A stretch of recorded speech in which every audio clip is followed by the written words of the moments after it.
I worked overseas for 20 years to build a home for my family. But the day I finally came back, my own brother stood at the gate and said something I will never forget. "This house isn't yours. Get out." I left my hometown when I was 23. My family was poor. Our old house leaked every time it rained.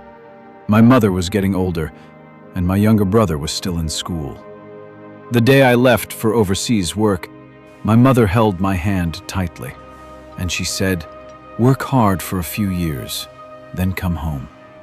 I promised her I would. Life abroad was not easy. Long shifts, cold factories.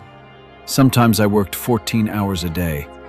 While others went out on weekends, I stayed behind and worked overtime, because every dollar I earned had a purpose.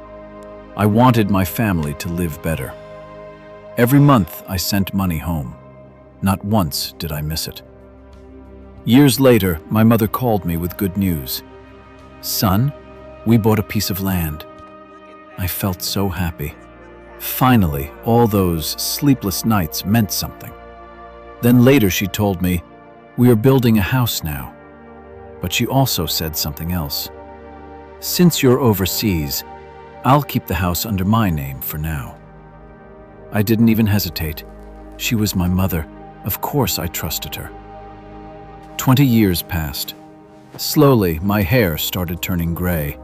I thought it was finally time to go home. I didn't want anything fancy, just a peaceful life in the house I spent 20 years building.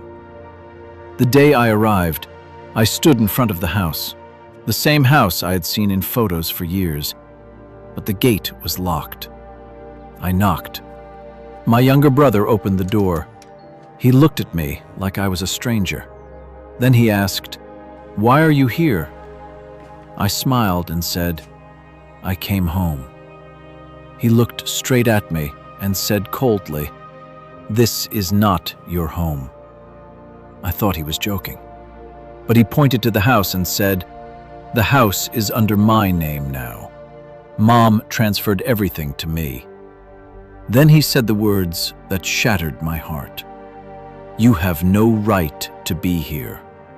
And he slammed the gate shut. I stood outside that gate for a very long time. The house I spent 20 years building. Now, I couldn't even step inside. That night, I sat alone at a bus station, holding my old suitcase. And I kept asking myself one question. Should I blame my brother? Should I blame my mother? Or should I blame myself for trusting too much? Now I am 43. I have no home and no family left.